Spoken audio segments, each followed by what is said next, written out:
Hey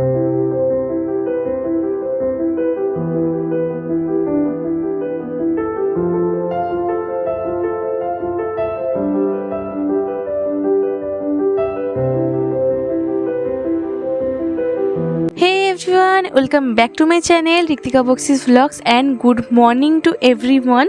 So আজকে আমাদের দার্জিলিংয়ের লাস্ট দিন ডে 4 আর এই দার্জিলিং ট্যুরেরও এই ভ্লগটা লাস্ট ভ্লগ। তো এখন হচ্ছে আছি আমরা লেপচা জগতে। গতকাল আমরা প্রায় 5টার দিকে পৌঁছেছিলাম। এত টায়ার্ড হয়ে গেছিলাম আর প্রচণ্ড খিদে পেয়েছিল বলে আর কন্টিনিউ করতে পারিনি তখন ভ্লগটা। তো আজ আবার সকাল থেকে শুরু করছি ভ্লগ। আর এখন যাচ্ছি হচ্ছে আমি কাঞ্চনজঙ্ঘার ভিউ দেখতে। এখান থেকে খুব ভালো কাঞ্চনজঙ্ঘার ভিউটা দেখা যায়। তো দিদি এরা সবাই চলে গেছে, আমি লাস্টে যাইনি, এতক্ষণ শুয়েছিলাম এত ঠান্ডা বলে।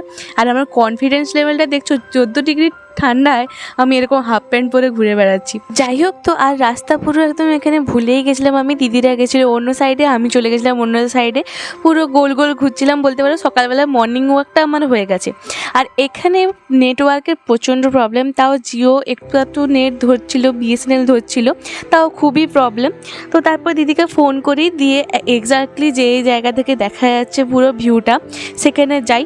আর এখানটা অনেকটাই উঁচুতে উঠতে হচ্ছিলো, তো আমার ওখানে দমটাই বেরিয়ে যাচ্ছিল এরকম বলতে পারো। তো চলো আজকের ব্লগটা শুরু করি। আর যারা প্রথমবার এসেছো আমার চ্যানেলে অবশ্যই চ্যানেলটিকে সাবস্ক্রাইব করে রেখো। আর আমাকে ইনস্টাগ্রাম আর ফেসবুকে পার্সোনালি একদম ফলো করতে ভুলো না। তো চলো আজকের ব্লগটা শুরু করা যাক। যে যে জায়গাগুলো ঘুরবো তোমাদেরকে অবশ্যই দেখাবো। তো এই হচ্ছে কাঞ্চনজঙ্ঘার যে ভিউটা, এখান থেকেই পুরোপুরি ভালোভাবে দেখা যায়। অনেকজনকেই শুনেছি এখান থেকে হচ্ছে কাঞ্চনজঙ্ঘা পুরোটা দেখতে পেয়েছে। আর আজকে একটু কুয়াশা আছে, ওই জন্য ঠিকঠাক দেখা যাচ্ছে না। তবে টাইগার হিল থেকে একদমই কেউ আর এক্সপেক্ট করো না যে ওখান থেকে দেখা যাবে, অর্ধেক দিনই ওখানে দেখা যায় না। তোমরা যদি দেখতে চাও হচ্ছে কাঞ্চনজঙ্ঘার ভিউ, তো তোমরা এই লেপচা জগৎ থেকে দেখতে খুব ভালো পাবে। তো এখান থেকে তোমরা দেখতে পাবে। আমরা রয়েছি লেপচা জগতের একটা হোমস্টেতে। তো চলো সেখানকার একটা ছোট্ট করে রুম ট্যুর দিই তোমাদেরকে। তো রুমটা ছোটোর মধ্যে খুবই পরিষ্কার পরিচ্ছন্ন, বাথরুমও খুবই পরিষ্কার। এপাশে এন্ট্রান্স আর এপাশে রয়েছে একটা বাথরুম, আর এদিকে রয়েছে একটা সিঙ্গেল বেড যেখানে আমি শুয়েছিলাম। আর এপাশে রয়েছে একটা বড় জানালা যেখানে ওপাশের পুরো পাইন ফরেস্টের ভিউটা দেখা যাচ্ছে। রুমটা খুবই মেসি, সেটা অবশ্যই আমাদের জন্য, ওটা একটু ইগনোর করে যেও। আর এপাশে রয়েছে একটা ডবল বেডের হচ্ছে খাট। আমরা এখানে একটা নাইট স্টে করেছিলাম, তো এক রাত্রি হিসেবে খুবই ভালো, ছিমছাম পরিষ্কার একটা রুম। আর আমি একটা জিনিস রিয়েলাইজ করেছি এই লাস্ট দিনে এসে, এতদিন যে আমরা দার্জিলিং ঘুরলাম, কি খাওয়া দাওয়া করেছি এগুলো কিছুই তোমাদের সাথে শেয়ার করিনি। তো ওটার জন্য একটু মাপ করে দিও। তো এখন আমরা হচ্ছে লেপচা জগৎ থেকে বেরিয়ে যাচ্ছি একটা সুন্দর পাহাড়ি রাস্তা দিয়ে। আর প্রথমে যাব আমরা সীমানা ভিউ পয়েন্ট, মানে নেপাল আর ইন্ডিয়া বর্ডার যে সীমানা ভিউ পয়েন্ট, সেখানেই যাব। এখানে সত্যি কাঞ্চনজঙ্ঘার ভিউটা খুবই সুন্দরভাবে দেখা যায়। অবশ্যই নিজের চোখে দেখলে সেটা একটা আলাদা রকম হচ্ছে ভিউ তুমি পাবে। আর ক্যামেরা বন্দি করা তো সবসময় হচ্ছে সম্ভব নয়, ক্যামেরাতে অতটা ভালো আসছিল না। হচ্ছে নেপালের সীমানা ভিউ পয়েন্টে, আর এখান থেকে কাঞ্চনজঙ্ঘা সব কিছুই দেখা যায়। সকালবেলা কাঞ্চনজঙ্ঘাটা দেখেছি, কিন্তু ওটা কুয়াশা ছিল বলে আবছা ছিল। তো এখানে হচ্ছে পুরো একদম পরিষ্কার দেখা যাচ্ছে। এখান থেকে পুরো একদম ভিউটা খুব সুন্দর হবে। তো চলো তোমাদেরকেও দেখাই। পাশটা হচ্ছে নেপাল, ওপাশটা নেপাল, ঘরবাড়ি সব দেখা যাচ্ছে। আর ওই যে ওইখানে মেঘে ঢাকার মধ্যে দেখা যাচ্ছে কাঞ্চনজঙ্ঘা।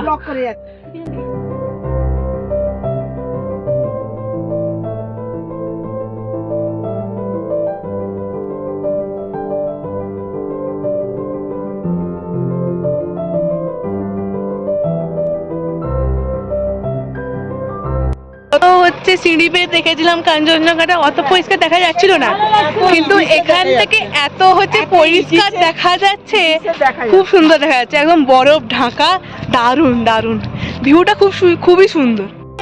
আমরা দার্জিলিং থেকে ডাইরেক্ট নেপাল। হ্যাঁ, দার্জিলিং থেকে ডাইরেক্ট নেপাল। এই গাড়ি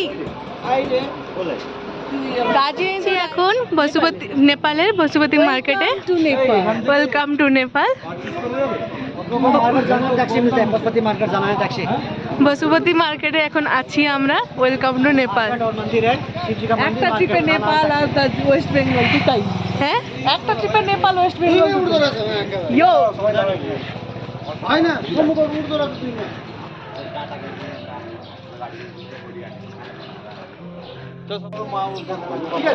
এই সবাই আমার ব্লগে একবার হাই বলো। হাই রঞ্জন দা হাই। এই এদিকে সবাই একবার হাই বলো। নেপালে বসে আছি, আবার এক চুটকিতে আবার হচ্ছে মানে ইন্ডিয়াতেও চলে যাবো। মিনিটের জন্য মনে হচ্ছিল যেন আমরা ইন্টারন্যাশনাল ট্রিপে আছি। যতই হোক নেপালের মাটিতে পা দিয়ে এলাম, এটাই অনেক। আর তোমাদেরকে যতটা সম্ভব আমি কাঞ্চনজঙ্ঘার ভিউটা দেখানোর চেষ্টা করেছি। আর এই ব্লগ মে একবার হাই বল দিজিয়ে। এই মানুষটার গাড়িতে বসেই আমরা পুরো দার্জিলিং ঘুরেছি। ওই জন্য ভাইয়াকে বললাম, ভাইয়া প্লিজ একবার হাই বল দিজিয়ে মেরে ব্লগ মে, কারণ এগুলোই হচ্ছে মেমোরি হয়ে রয়ে যাবে। পরে আমার ব্লগগুলোই দেখবো আমি মেমোরি হিসেবে। তো এখানকার মানুষরা এত হচ্ছে ভালো, এত হেল্পফুল, তোমাকে সব কিছুতে হেল্প করবে। আমাদের যে গাড়ি চালাচ্ছিল যে ভাইয়া, ওর কথাই বলছি, এত জ্যামে ফেসেছি আমরা প্রতিদিন। একবারও বলেনি না আজকে এই জায়গাটা ঘোরাবো না, সব জায়গা ঘুরিয়েছে। নিজেরা হচ্ছে বিরক্ত হয়ে গেছি জ্যামের জন্য, অসন্তুষ্ট হয়ে গেছি। নিশ্চয়ই ভাইয়াও হচ্ছে একটু বিরক্ত হয়েছিল, কিন্তু একবারও বলেনি যে না এই জায়গাগুলো ঘুরবো না। তো খুবই হেল্পফুল। আর আজকে হচ্ছে আমাদের লাস্ট দিন, আর আমরা এখন এসেছি হচ্ছে গোপালধারা টি গার্ডেনে। সো চলো এই জায়গাটা থেকে দেখি। আর এই জায়গাটা পুরো আশেপাশে পুরো সবুজ, দারুণ একটা ভিউ আসছিলো। তবে ভিতরে কাজ চলছিল বলে আমাদেরকে ভিতরে যেতে দেয়নি। ভিতরে চা তোলার হচ্ছে কাজ চলছিল, চা পাতা তোলা। এই পাশে যে তোমরা ব্যারিকেডে দেখছো, ওখান থেকে যদি কেউ চা পাতা তুলে নেয় তাহলে 500 টাকা তোমাকে এখানে জরিমানা দিতে হবে।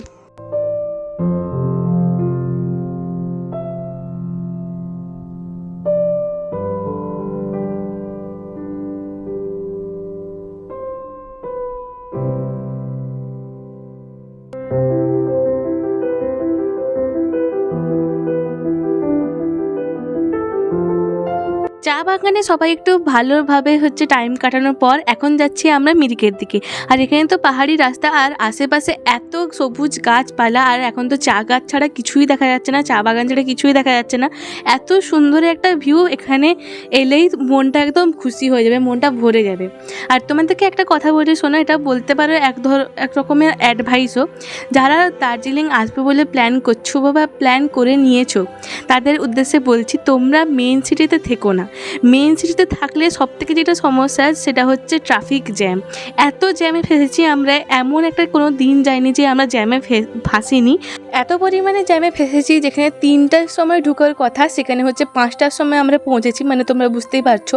তবে এখানে একটা জ্যামের একটা জিনিস দেখলাম, এত পরিমাণে জ্যাম কিন্তু কোনো গাড়ি কাউকে হর্ন মারছে না, কোনো গাড়ির হচ্ছে হর্নের শব্দ শুনতে পাইনি, যেটা অন্যান্য জায়গায় কলকাতা, খড়গপুর, মেদিনীপুর যেখানে শোনা যায়। এই জিনিসটা খুবই ভালো লাগলো আমার দেখে। তবে যে কথাটা তোমাদেরকে বললাম সে কথাটা একটু মাথায় রেখো, তোমরা দার্জিলিংয়ের বাইরে যে কোনো জায়গায় থাকতে পারো, খুবই ভালো সুন্দর জায়গা। আর এখন দেখো গোটা চারদিকে হচ্ছে চা বাগানে শুধু ভর্তি, দারুণ সুন্দর একটা ভিউ।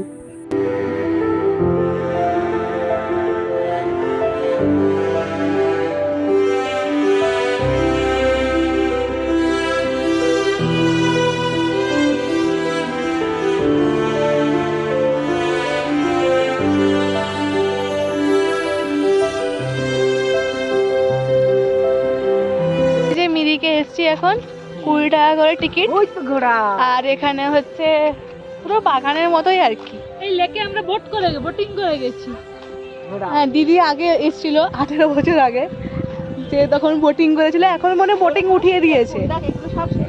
এখানে হচ্ছে বলতে গেলে পুরোটা গার্ডেনের মতোই, বাগান টাইপের। আর ওপাশে একটা ব্রিজ আছে।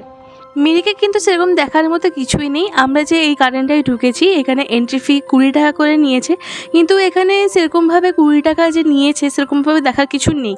এখানে যেসব ফুল গাছ আছে সেই সব ফুল গাছ শীতকালে আমরা ঘরেও লাগিয়ে থাকি।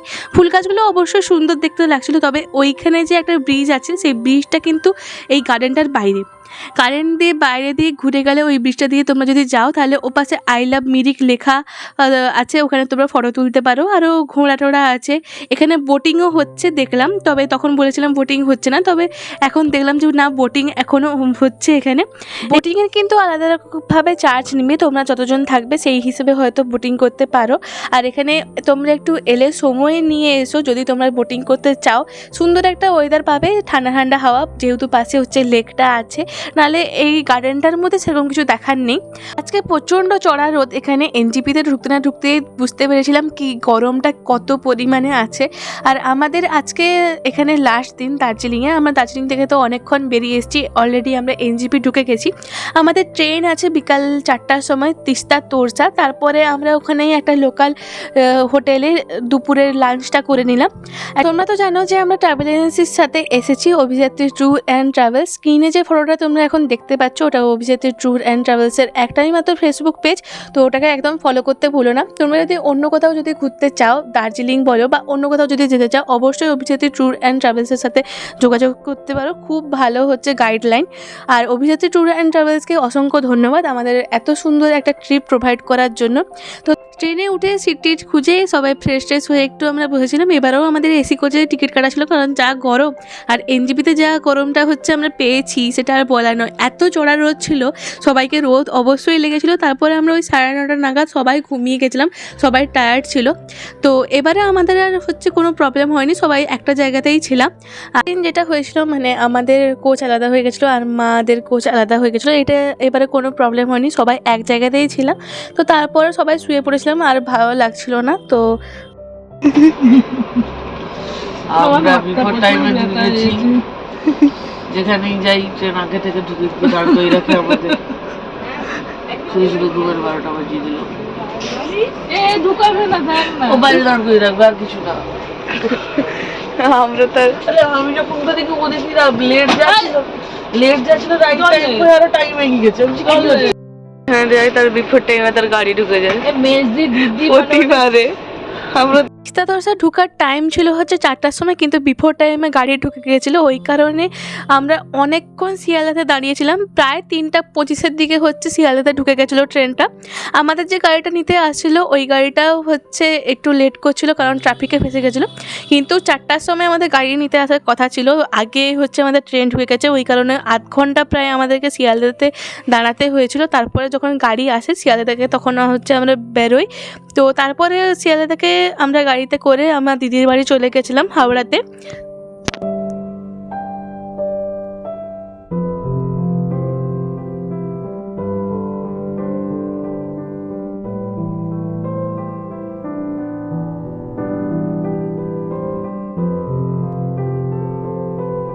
তখনও ঠিকঠাকভাবে ভোর হয়নি, আমরা ওই 5টার দিকে দিদির বাড়ি পৌঁছে গেছিলাম হাওড়াতে। তারপরে আমাদের আবার 9:30টার সময় সাঁতরাগাছি থেকে ধৌলি এক্সপ্রেস ছিল দাঁতন পর্যন্ত, আবার সেদিনকে হচ্ছে ভোর ছিল বলে আমরা তাড়াতাড়ি বাড়ি চলে এসেছিলাম। তো চলো আজকের ব্লগটা এখানেই শেষ করছি, কলকাতার হচ্ছে একটা সুন্দর হচ্ছে ভিউ দিয়ে। আর দেখা হচ্ছে আবার পরের ব্লগে, যে কোনো একটা ব্লগে তোমাদের সাথে আবার দেখা হবে। আর যারা নতুন এসেছো আমার চ্যানেলে, অবশ্যই আমার চ্যানেলটিকে সাবস্ক্রাইব করতে ভুলো না, ওই ছোট্ট মতো যে ঘন্টিটা আছে ওকে প্রেস করে দিও, যাতে আমি যাই পোস্ট করি না কেন তোমরা সরাসরি দেখতে পাও। আর আমাকে ইনস্টাগ্রাম আর ফেসবুকে ফলো করতে ভুলো না। তো চলো পরের আবার একটা কোনো ব্লগে দেখা হচ্ছে, আজকের জন্য এতটাই, টাটা।